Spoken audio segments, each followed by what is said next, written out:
Samarqandda mening qabulimga 60 yoshli ayol keldi. U oyog'idagi qizarish, shish va kuchli og'riqdan shikoyat qildi. Ma'lum bo'lishicha, u ancha vaqtdan beri oyoq va bel og'riqlaridan aziyat chekkan, lekin buni churra deb o'ylagan, chunki shunday degan nevrolog.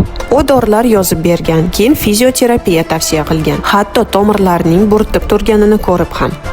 Ammo varikozda fizioterapiya muolajalari mutlaqo mumkin emas. Bir nechta seanslardan keyin uning oyog'i shishib qizarib ketgan va og'riq toqat qilib bo'lmas darajaga yetgan. UZI tekshiruvida men yuzaki tomirlarda trombni aniqladi. Uning xatosi varikozni flebolog emas, boshqa yo'nalishdagi shifokor bilan davolaganidir.